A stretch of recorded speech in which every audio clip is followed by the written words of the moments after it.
Maya Hawke saw a familiar face in the audience. And Jimmy Fallon had to stop the show. The Tonight Show, January 2024. Studios 6A at Rockefeller Center. Another Thursday night taping. Maya Hawke was the guest, young, talented, beloved for her role in Stranger Things, here to promote her latest film. The kind of interview Jimmy had done thousands of times. Everything was going perfectly. Maya was charming, funny, telling stories about the movie set.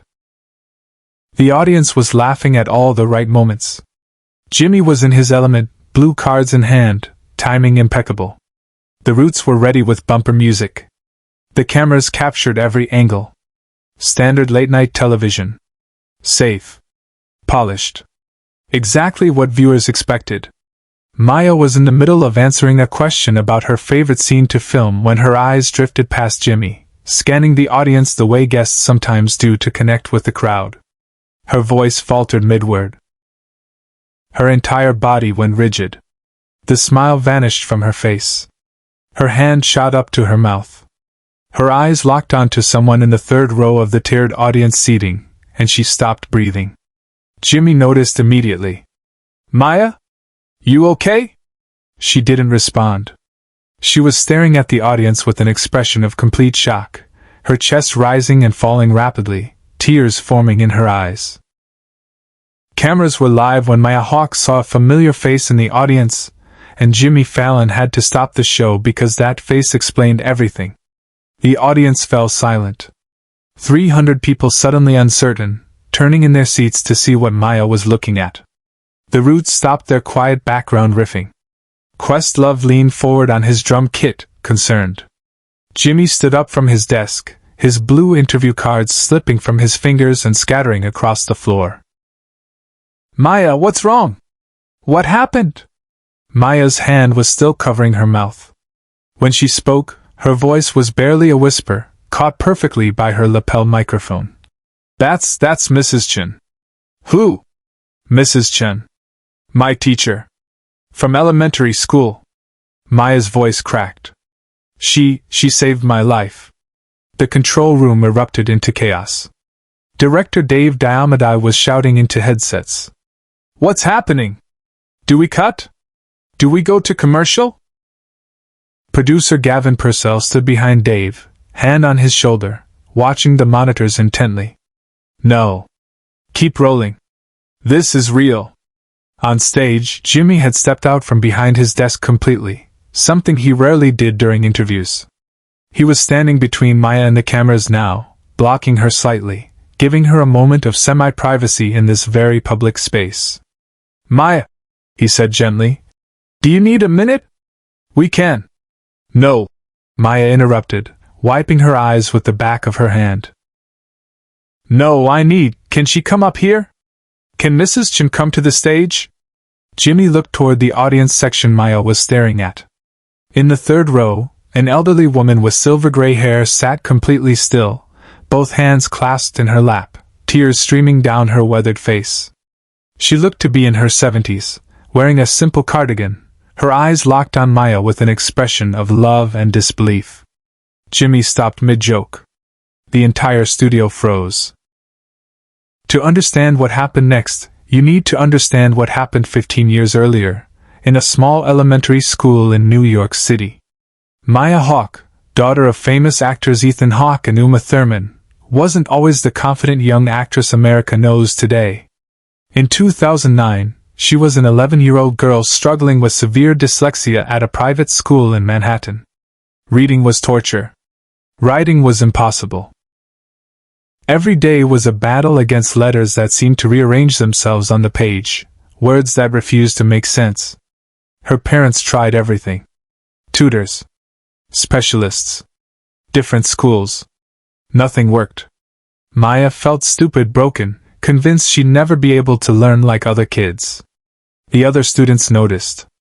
Kids always do. They made jokes about how slowly she read aloud in class. They whispered when she misspelled simple words. Maya started faking stomachaches to avoid school. She'd cry in the bathroom during lunch. She stopped raising her hand in class, terrified of being called on. By 5th grade she'd given up. She told her parents she was stupid and would never be good at anything. She stopped trying. That's when she met Mrs. Margaret Chen. Mrs. Chen was the new special education teacher at Maya's school. She was in her 50s then, a veteran educator who'd spent 30 years working with kids who struggled to learn in conventional ways. She had a kind face, patient eyes, and a quiet determination that didn't take no for an answer. She pulled Maya out of regular class 3 times a week for specialized reading instruction. Just the two of them, in a small resource room with soft lighting and comfortable chairs and books everywhere. "You're not stupid," Mrs. Chen said during their first session, when Maya had broken down crying after failing to read a simple paragraph. "Your brain works differently. And differently isn't wrong. It's just different. We're going to find your way." For 2 years, Mrs. Chen worked with Maya. Not just on reading strategies and phonics drills, but on building confidence, on finding ways to learn that worked with Maya's brain instead of against it. She recorded textbooks so Maya could listen while following along. She taught her to use colored overlays that made letters stop swimming on the page. She celebrated every tiny victory like it was monumental. But more than the techniques, Mrs. Chen gave Maya something she'd lost: belief in herself. "You're going to do amazing things," Mrs. Chen would say, looking directly into Maya's eyes with absolute certainty. "I can see it. You have a gift for storytelling. The way you explain things, the way you see the world, that's special. Reading is just one skill. You have so many others." Maya didn't believe her at first. But Mrs. Chen was relentless in her faith. She never gave up. She never lost patience. She showed up every session with new ideas and unwavering conviction that Maya could learn, could succeed, could thrive. Slowly, impossibly, it started working. Maya began to read. Not quickly, not easily, but she could do it. More importantly, she began to believe she wasn't broken. That her brain was different, yes, but different meant interesting, meant creative, meant valuable. In 7th grade, Maya's family moved to a different neighborhood. New school. New teachers. Maya never saw Mrs. Chen again. But she never forgot her. When Maya got the role in Stranger Things, she thought about Mrs. Chen. When she gave her first interview, stumbling over her words but pushing through anyway, she thought about Mrs. Chen saying, "You're going to do amazing things." When she started writing music and poetry, finding new ways to tell stories, she thought about Mrs. Chen telling her she had a gift. Maya had tried to find her over the years. She'd searched online, called the old school, asked teachers if they knew where Mrs. Chen had retired to. Nothing. The trail went cold. Mrs. Chen had seemingly vanished after retiring from teaching. Subscribe and leave a comment, because the most powerful part of this story is still ahead. Until tonight. January 2024. When Maya looked up during a Tonight Show interview and saw her sitting in the 3rd row, crying silently, having somehow gotten a ticket to the show without Maya knowing she'd be there. Jimmy looked at the elderly woman in the audience, then back at Maya. "You want me to bring her up here?" Maya nodded, unable to speak, tears flowing freely now. Jimmy gestured to the stage manager. "Can we get Mrs. Chen from the 3rd row? Bring her to the stage, please." The audience erupted in confused applause, not quite understanding what was happening but sensing it was important. Security helped the elderly woman stand. She was shaking, one hand pressed to her chest.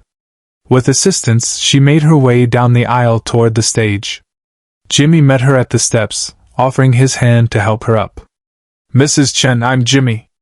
Maya would very much like to see you." "I didn't mean to interrupt, Mrs. Chen said, her voice trembling, heavily accented English that spoke of decades teaching in New York schools. "I just wanted to see her. I watch all her interviews. I'm so proud." "You didn't interrupt anything," Jimmy said warmly, guiding her toward where Maya stood frozen beside the guest chair. "You're exactly where you need to be."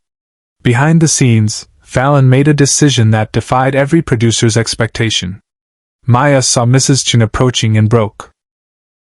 She rushed forward and threw her arms around the elderly teacher, sobbing into her shoulder like she was 11 years old again, like no time had passed, like all the years of searching had collapsed into this single moment. Mrs. Chen held her, one weathered hand stroking Maya's hair, whispering words the microphones barely caught. I always knew you'd be wonderful." The audience was on their feet now, not because they understood every detail, but because they recognized love when they saw it. The Roots had stopped completely. Questlove was wiping his eyes. The camera operators were struggling to keep their shots steady. Jimmy stood a few feet away, giving them space, his own eyes glistening. When he glanced toward the control room cameras, he made a decision that would define this moment. He walked to his desk and picked up the blue interview cards scattered on the floor, the same cards he'd been using moments ago for standard celebrity questions. He walked back to where Maya and Mrs. Chen stood embracing, and he handed the cards to Maya. "Maya," he said softly, "these are blank on the back. I want you to write something for Mrs. Chen. Whatever you need to say. Take your time." Maya pulled back from the embrace, looked at Jimmy, then at the cards. Her hands were shaking as she took them. Jimmy offered her his pen, the same pen he used every night to sign autographs, to write thank you notes, to jot down spontaneous ideas. Maya sat down on the stage floor, right there in front of 300 people and millions watching at home. Mrs. Chen sat beside her, their shoulders touching. And Maya began to write. The studio waited. The audience sat back down but remained silent. The cameras kept rolling. This wasn't television anymore. This was something else entirely. But this is the moment no one in the studio, and no one watching at home, ever saw coming. After 3 minutes of silence, 3 minutes of live television with nothing but Maya writing and Mrs. Chen sitting beside her, Maya finished. She stood up slowly, helping Mrs. Chen to her feet. "Mrs. Chen," Maya said, her voice stronger now, "you told me when I was 11 that I had a gift for storytelling. I didn't believe you then. But you never stopped believing in me. You showed me that my brain being different wasn't a weakness. It was my strength." She held up the cards Jimmy had given her. On them, she'd written in her distinctive handwriting, "You saved a little girl who thought she was broken. You taught her she was just different. Different meant creative. Different meant special. Different meant worthy. I am an actress today because you taught me I could tell stories. Every role I play for that 11-year-old girl who couldn't read. And I play for the teacher who never gave up on her. Thank you for seeing me when I couldn't see myself." Maya handed the cards to Mrs. Chen, who clutched them to her chest, sobbing openly now. "I want you to keep these," Maya said. "And I want you to know that everything I've become you helped build. You were there at the foundation." The audience erupted. Standing ovation. Thunderous applause. The Roots began playing softly. Not the usual bumper music, but something gentle and emotional that Questlove called in the moment. Jimmy Fallon stood beside his desk, not even trying to hide his tears. When the applause finally died down, he addressed the audience directly. "Mrs. Chen, on behalf of everyone here and everyone watching, thank you. Thank you for being the kind of teacher who changes lives." He turned to Maya. "And thank you for showing us what gratitude looks like." Maya helped Mrs. Chen sit in the guest chair. The seat reserved for celebrities and stars. "You deserve to be here more than I do," Maya said. The show didn't continue with the planned segments. Jimmy sat on the edge of his desk and just talked with Maya and Mrs. Chen for the remaining time. About teaching. About learning differently. About never giving up on kids who struggle. Share and subscribe. Make sure this story is never forgotten. After the show, Maya kept those blue cards in a frame in her home. But she made copies. One set she sent to dyslexia advocacy organizations across the country. One set went to Mrs. Chen, who hung them in her living room. And Jimmy Fallon started a new tradition. Every year, he invites one teacher who changed someone's life to sit in the guest chair. Because that night taught him that sometimes the biggest stars aren't on stage, they're in the third row, watching their students shine.